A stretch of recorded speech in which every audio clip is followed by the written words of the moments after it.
bills went down in the 2010s and customers got the benefit of that. They're now going up to fund the reservoirs and other infrastructure that we need. 45 million of us now living in drought areas in England, 27 million of us facing water use restrictions, whether that's hosepipe ban. And the week ahead of us is forecast to remain dry. We're in the fifth heat wave of the year later on this week. And as Stig and I have been talking, what should we be doing as individuals, and how much of the onus is on us and how much of it is on the government and how much on the water companies? Stuart Colville is the Deputy CEO of Water UK, which represents the water companies, joins us this morning. Very good morning to you, sir. Good morning. You were part of the National Drought Group meeting yesterday, Water UK was, with the government. I suppose, what was your perspective on that? What was agreed? What happened? What can you tell us from that meeting? Well, we heard from the Met Office that July was one of the most remarkable months in the UK climate record. We're entering now the fifth heat wave this year, almost back to back. And of course, that's putting enormous pressure on the environment. So a fifth of rivers now are reported as exceptionally low. We've heard lots of stories about how farming is suffering. And of course, on public water supply, which is my particular interest, we're seeing enormous increases in demand, particularly when that temperature goes up above 30 degrees. So we're seeing demand increase by about a third over what we would normally expect. And that's putting a lot of pressure on the system. So water companies are stepping up in all sorts of ways, and we're also appealing to everyone, as you've been talking about, to wherever possible, use water wisely. OK, we're going to talk about people's individual responsibility and what they can be doing in just a moment. But I want to take this conversation to the corporate responsibility, the water companies, the governments. And let's start with the reservoirs. From what I understand, the last reservoir that was actually built was in 1992, and I suppose that begs the question, what are we doing? Why haven't we put anything into the infrastructure of water in this country? Yeah, you're right. There hasn't been a reservoir in about 30 years. Now, water companies have proposed several over the last few decades, and they've been rejected. One of the big ones, for example, in Oxfordshire was turned down by the then Secretary of State in 2011. She said she saw no immediate need for it. There have been other proposals as well in Cheddar and elsewhere. So these proposals have come forward before, but to be honest, I think there's been a degree of complacency. I think we've been taking water for granted, and now as the climate changes faster than ever before, we've got to catch up. So the good news is we are now building 10 new reservoirs. The first one is already under construction, and there are other schemes as well, 9 desalination plants coming forward, and also schemes to move water around the country. And we're spending about £12 billion between now and 2030 to bring these schemes forward to supply water for the future.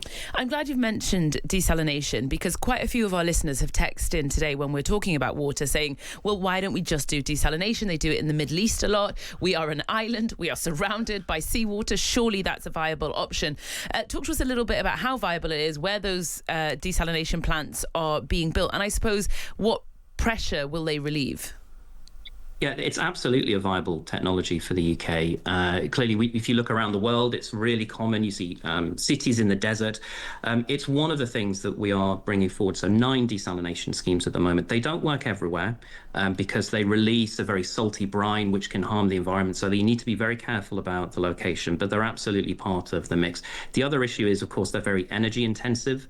So that's something else that means they won't work everywhere. But they're one of the 3 big schemes that we're bringing forward at the moment, alongside those transfer schemes and those new reservoirs. I mean, things like data centres are very energy heavy, and actually we see them popping up, and surely people might argue that actually having desalination plants that actually help us ensure that we have fresh access to fresh and clean water is more important than being able to pop our calendar into AI and get it to generate whatever we need. It's not either or. Data centers use a lot of water, particularly in hot temperatures where some of the normal cooling systems don't work. Actually, we've said to the government, we really want to see some water efficiency standards for all these new data centers that are coming forward. And actually, we've also asked government to help us accelerate these desalination plants and new reservoirs as well. There are things they can do with permitting and planning processes to really get those underway much faster. But it's not an either or situation. OK, for sure. I can appreciate that. Stuart, I wanted to ask you, you've said about the Secretary of State saying that there was no immediate need to build more reservoirs. You said that the government and perhaps people have been complacent with this. Can you appreciate how angry that makes people to hear that you've been complacent? And not you particularly, I'm just talking about government and putting those structures in place. And we've had all the data on climate and on the planet warming up, which obviously will then translate to drought. We have had this information in our fingertips for years now. This is not a new conversation. So to have organisations and governments say, well, there's no immediate need, we haven't planned for this, even though we've seen it coming down the line for decades. And at the same time, you've got water companies asking Ofwat to allow significant bill increases to fund infrastructure upgrades, whilst they're giving their bosses bonuses of 1 million plus. It just beggars belief. We should have acted sooner. This is something that you see with infrastructure right across the UK. The can is always kicked down the road, and then you have to rush to keep up. So the trade-off that was made, particularly in the 2010s, was lower bills were more important than some of this infrastructure which is now needed. So the good news is that infrastructure is now being built. But you're absolutely right. We should have done it sooner rather than going for the bill decreases that we saw in the 2010s. So you're basically asking people to pay for complacency of government and water companies.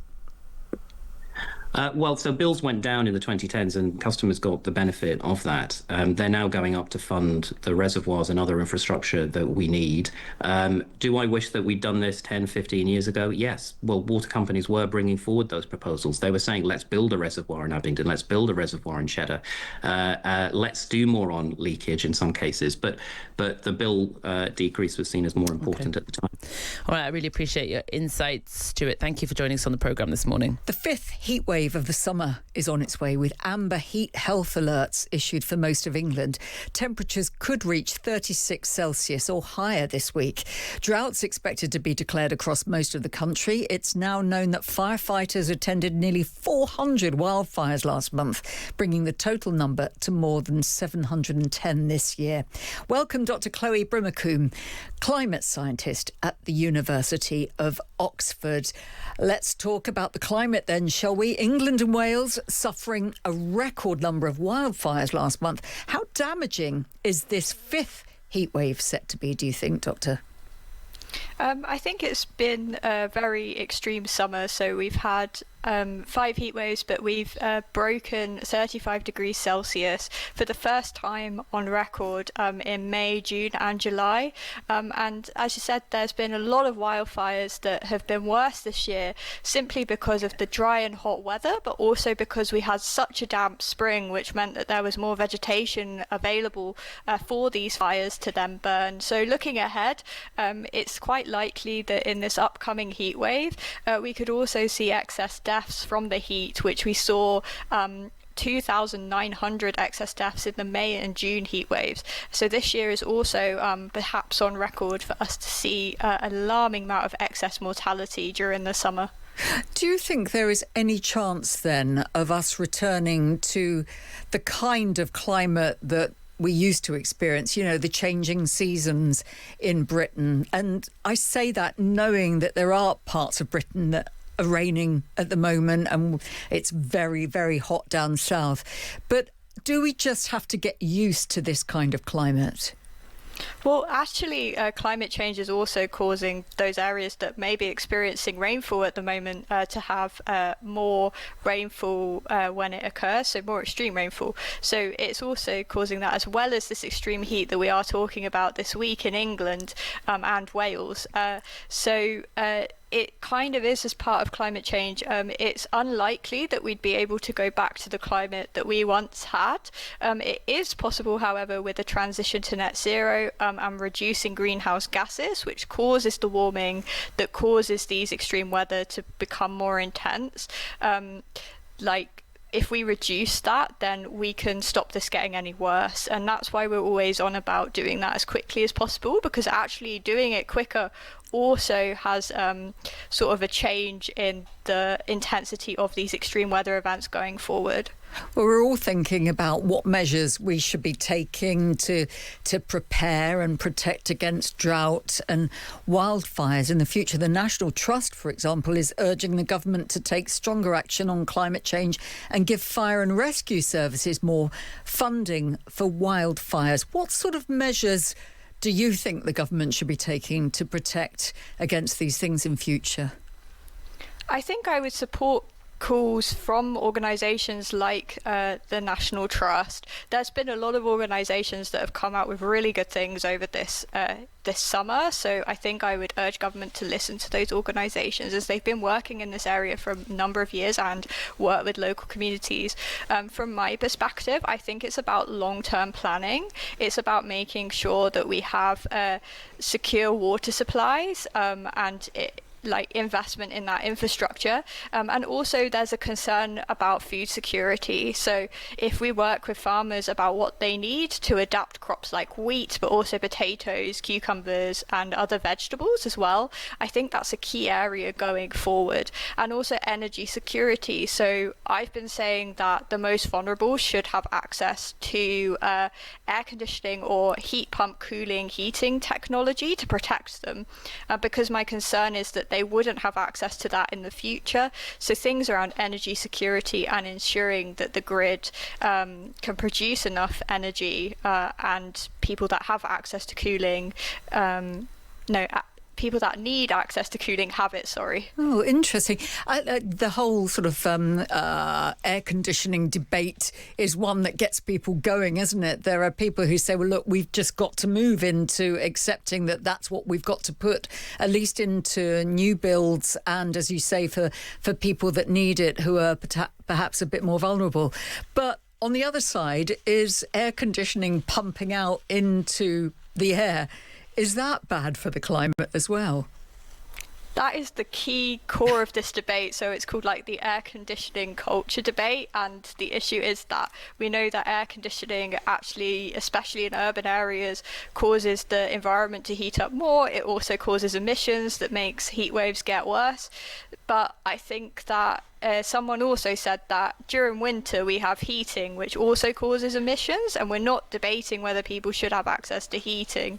So I think it's just about, we have the technology that is energy efficient, and I think, I'm not saying that everybody should have it, because there's passive cooling measures, there's also urban greening, all of these sort of things, and I think that we should just make sure that there's legislation in place where people can have access to cooling if they need it. Dr. Chloe Brimacombe, lovely to talk to you. Thank you very much indeed. Climate scientist at the University of Oxford. And we are all experiencing our own way of coping, I think we'll say. I didn't sleep much last night, but, so be it. We just have to get used to it and find ways around it, don't we? But interesting to hear her thoughts there on air conditioning.